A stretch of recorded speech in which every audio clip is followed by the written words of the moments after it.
In Lightroom, you can grab a still image from video very easily. But how do you turn a sequence of still images into a video or an animated GIF?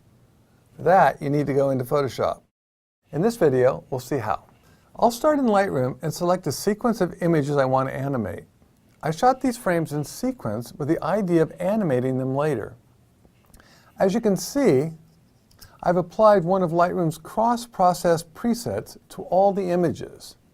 Now, these presets I found here under Custom and here under Presets, Cross-Process 1.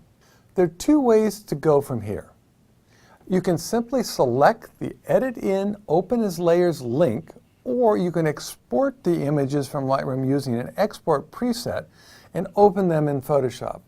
The first method opens full resolution 16-bit images into Photoshop and can take some time, but it does place all your images on a single file with multiple layers automatically. With the second method, you create smaller files that are easier to work with in Photoshop. You'll need to create a single file with multiple layers in Photoshop, but that's easy, as you'll see. Unless you're working with very small files, I suggest you go with the second method, which I will do now. So I'm going to have these be put in a subfolder called Animation. I'm going to select TIFF, sRGB, compression none, 8 bits per component, and I'm going to resize these down to a maximum width or length of 1600 pixels. There's no way that I'll export this video or this animated GIF and need more pixels than that. Now this is pretty critical. Down at the bottom, under Post-Processing, after Export, I select Open in Photoshop CC. You can see I'm exporting 30 files. When I'm done, I hit Export. It takes a while to process so many images, but eventually they're all open in Photoshop. Once the files are open in Photoshop, simply select File, Scripts, Load Files into Stack. In the Load Files dialog box, select Add Open Files. Photoshop does the rest, and now you have one file with multiple layers. Select all the files. You can do this by selecting the top layer, holding the Shift key, and then selecting the bottom layer.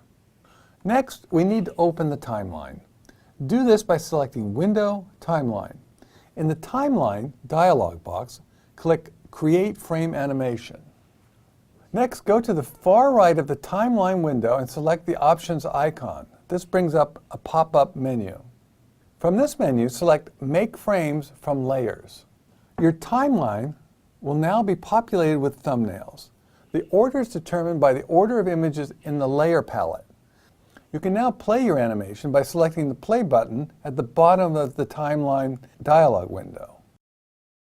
If I want, I can reverse the order by selecting the options here and select Reverse Frames, and now you'll see the order is reversed. Obviously, this is going way too fast, so I'm going to slow it down a little. I can change the frame rate for individual frames by selecting a new interval at the bottom of the thumbnail. It's much quicker to change the frame rate for all the images at once. To do this, click the Options icon and go back to the pop-up options and select Select All Frames. Now, when you change the interval under one thumbnail, all the intervals change.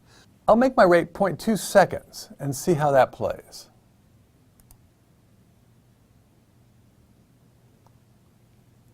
Much better.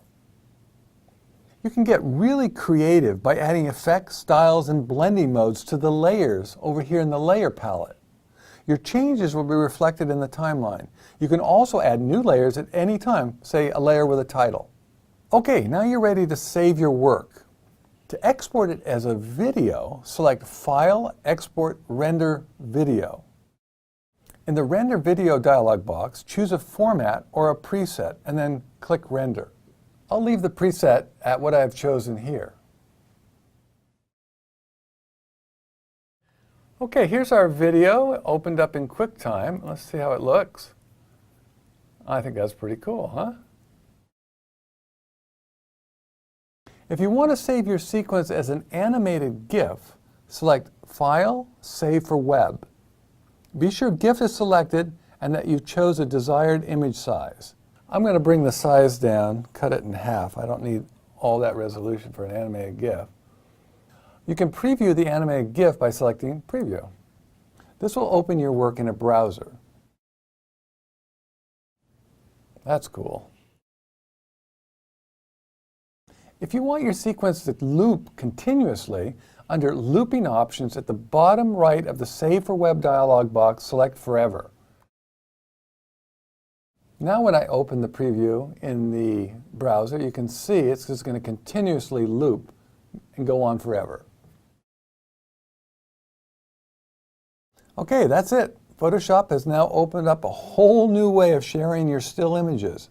Enjoy.